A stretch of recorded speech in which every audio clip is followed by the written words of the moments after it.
right, Eagles Nation, welcome back into the channel. Today, we're going to be previewing the Denver Broncos versus Philadelphia Eagles matchup.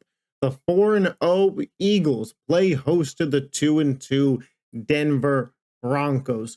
Both of these teams, I think, in some aspects are underachieving this year. The Broncos in the win-loss column expected to be better than a 500 football team. The Eagles offensively expected to be firing better than they currently are. Something has to give in this football game as we head over to our handy dandy preview screen. ESPN has the Eagles with a 60.7% shot to win this football game. The spread opened at Philly minus 5.5 and is now minus 3.5, meaning money is coming in on the Denver Broncos against our Philadelphia Eagles. And I think the main reason for this is the Eagles' offense has not been great. I'm not going to say it hasn't been good because they are the most efficient offense in the red zone. There are some aspects of the team that I do think offensively we can praise. I do think Jalen Hurts has played great this season. 5 touchdowns, no turnovers, a 70% completion percentage. I do think that the red zone offense is something to sing home about. I think when Dallas Goedert has played, he has been really, really solid for Philly. Jordan Mailata, number 1 PFF ranked left tackle, etc. However, the rushing game, not quite where it was last year. Saquon Barkley, 237 rushing yards through the first month of the season and 3 touchdowns. That was a game for Saquon last year against the Rams. The leading receiver, Devonta Smith, 158 receiving yards. Not exactly going to cut it. And I'm wondering if against this really stout, really good Denver Broncos defense, if the Philadelphia Eagles offense is going to be exposed or step up.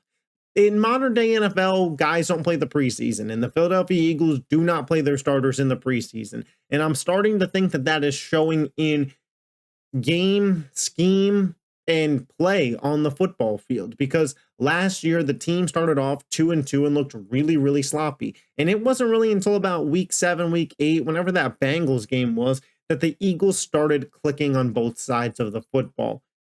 The Eagles, through 1 month of the season, in my opinion, haven't played their best football. I think, like A.J. Brown said, special teams and defense have carried them to some of these wins. And here we are today, though, 4-0. On pure talent. On pure talent. Jalen Hurts is 18-0 in his last 18 starts, start to finish. And when Saquon Barkley, Jalen Hurts, A.J. Brown, and Devonta Smith play the game start to finish, the Eagles are 20-0. The talent's absolutely there. Absolutely there. But this Broncos defense is a top 5 unit in football. They lead the NFL in sacks currently. You got the reigning defensive player of the year, Pat Surtain, Hufanga, Jahdae Barron. Like, it's no joke what the Broncos are doing on the defensive side of the ball. So can the Eagles find a game plan? The Eagles need to get A.J. Brown going. And it's not, we need to make him happy, get him targets. It's A.J. Brown is one of the best players on our offense, and we are going to naturally be better if he has the ball. Same thing for Devonta Smith. And I believe having a strong passing game or passing threat will open up more rushing lanes for Saquon Barkley, and the machine will start to go as it is meant to be.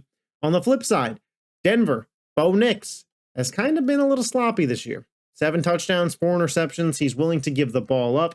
J.K. Dobbins and R.J. Harvey, their run duo has been excellent this year, so I'm interested to see how we play off of that. The Eagles defense, I do think, has performed as the best defense in football. Potentially, you could make that case. Now, Nolan Smith not there, so will we generate a pass rush against a really good Broncos offensive line, or will Bo Nix have time? To be determined. I think we could see Fangio draw up some blitz schemes, absolutely. Nakobe Dean will not be activated off of IR for this football game. And Quinyon Mitchell, Cooper DeJean, they got Cortland Sutton, Troy Franklin, Zach Bond. I look for him to make plays. Jahad Campbell, Makuba. I think that this Eagles defense could give Denver a really hard time. And I think the same vice versa. The over-under for the game, 44.5. This feels like, to me, a game that is going to be probably really close at the end. One score, just because of what the defenses are capable of doing and what the defenses will likely do to each opposing offense that has been underperforming at this point in time. whichever team's offense steps up and makes more plays is probably going to be the team that wins this game, which is why when it comes to my prediction, I am still rolling with the Philadelphia Eagles in this game. I think it's a one score. I think Philly wins like 21-17. I don't think it's high scoring by any means. I think that we're kind of on the edge of our seats the whole way. I think every play really matters. I would love to see Philly get Saquon, get AJ, and get Devonta Smith going. We know the talent that these guys have. We just have to put them in better positions to succeed. And at the end of the day, when it comes to two really strong defenses against struggling offenses, I'm just picking the offense that has more talent on it in general, and that is our Philadelphia Eagles. Let me know your thoughts. What are the keys to the games for you? Who do you think will win this football game? If you love the Philadelphia Eagles and you're not yet subscribed to the channel, hit that button. I'll catch you next time. Peace.